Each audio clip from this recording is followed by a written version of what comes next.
Hi, this is Glenda. I thought I would have a look at scoring or embossing without an embossing machine. Not everybody can afford a fancy embossing machine, and also sometimes you're out and about and you don't have your Cuttlebug or Big Shot or whatever with you. That's obviously crafting out and about, not if you're just out and about. So anyway, I thought I'd just sort of touch on the subject. This is the first scoreboard that I had, and I thought it was great. There weren't very many around at the time. You have the advantage with these that they have some swirly patterns you can try, and there are many boards out there that just offer a variety of patterns. This one also has straight lines for boxes, but you've got your 3-inch A5, A4, various things already marked on there. So I thought that was pretty good at the time.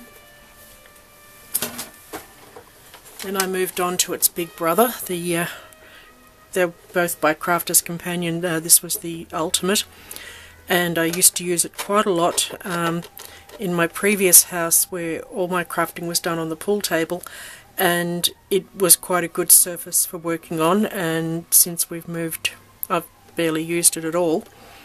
But it wasn't a bad scoreboard, and of course it's got the envelope on the other side and supposedly a whole lot of other things, but I think the cutter in it's pretty useless. And I thought I would take it when I went to my monthly craft group, but I don't. It's big and it's not worth the effort. It doesn't do enough. Then my current one is the Martha Stewart one, which I think is wonderful. The scorer that comes with it, the bone folder, is absolute rubbish. So I have a nice genuine bone folder, which I think is terrific. But these ones that mark out in the 1/8 of an inch, I think they're great. They're just so versatile. For this sort of scoring, however, I have been using an embosser because for the detailed lines, instead of just folding cards or making boxes, I find that better. If you don't have a scoreboard at all, you can use any of, sorry, I bumped the camera, any of the paper cutters that have the groove in them, that are that style. You can use this instead, and if for most of your scoring that will still work out fine. And if I'm going to the monthly craft group, I don't bother taking a scoreboard, I just use my cutter. If you haven't got a cutter, I think it's the first basic that all card makers should get. If you're starting out, get a nice cutter, because they are very, very useful, and you'll just find it easier. So, if you're making a wish list, put that right near the top, and not too far down the list I would say would be a scoreboard, but not for everybody. That's just my list if I was sort of starting out again. So, what can you do with scoring? I'm not sure how many of these patterns you'll be able to see on the camera, but this one is just 3 lines right across both ways, and this style really lends itself to the clean and simple cards. But there's lots of ideas people have had of ways you can score. Basically, if you can think of a pattern, you can probably score it. So then this is exactly the same card, but obviously completely busy, but it is hard to see the lines on this one. The white on white certainly is a bit better for this sort of technique.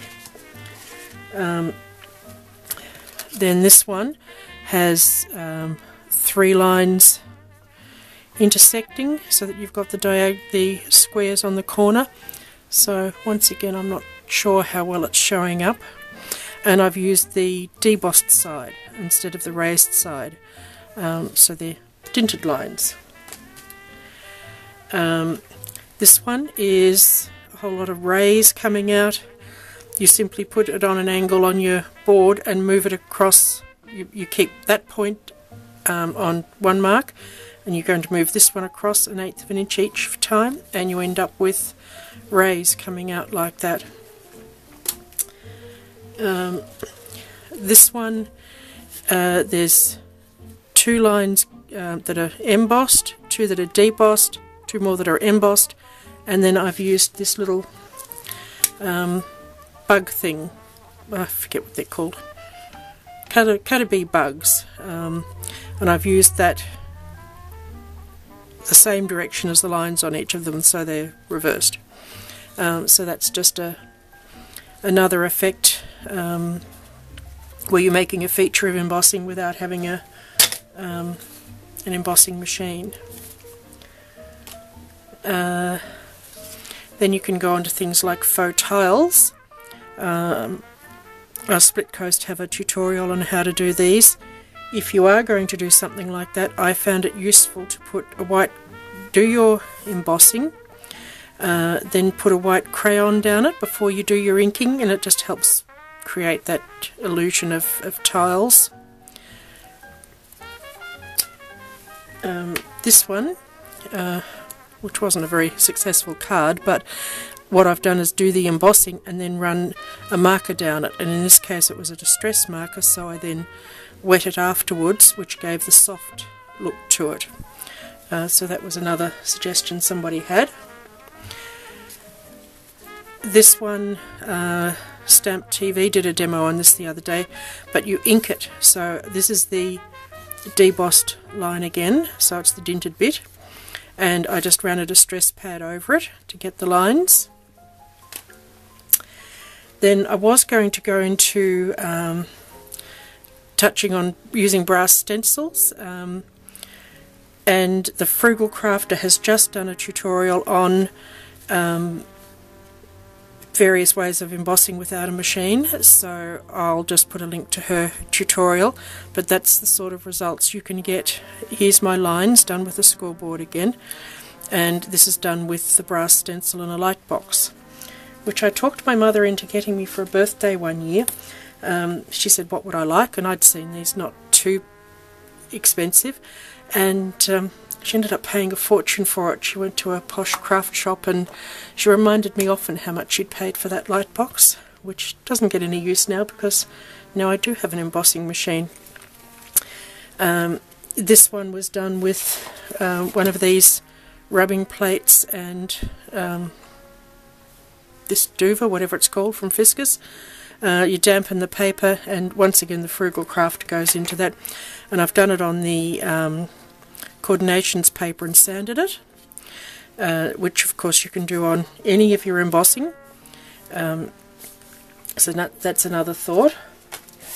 If you're doing this sort of thing, every little mistake shows. On this, I don't know how well you'll see, but I found it difficult doing my diagonals and getting them just right, and I've miscalculated. I did that twice, and each time I messed it up. That one's there is too narrow, so it is something to be aware of. You have to be precise, and it's very hard to save what you've done if you get it wrong. On this one there's a couple of little tiny glitches in the corner, and they so show up. And this one I got a little mistake too. So this one I tried, because with the technique, what you do is you put your card on the angle, and you're going to score down every ½ inch or whatever. And because I was having difficulty, I thought, well, I'll get a pencil and I'll mark out the edges. If you're not doing a square, that simply doesn't work, and you end up with an unusual pattern, which is creative in its own right. If you're doing this, rubbing your paper before you score is a good idea. This is an unused dryer sheet, so you can do that. People have suggested wax paper, soap, anything to give it a bit of slip when you're doing it. So I'll just grab some ink, and you can ink up. If you go over your embossing, it'll come up like that, and you are going to get ink on it, so it's only going to work for a distressed look really, or if you did an even paler colour maybe, and of course if you do the other side you'll get a completely different look.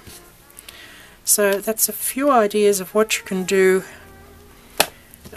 if you don't have an embossing machine, and so hopefully that's marginally useful for somebody. As I say, I was going to make it a bit longer, and then the Frugal Crafter has just done the same thing anyway, although I don't think she mentioned the scoreboards.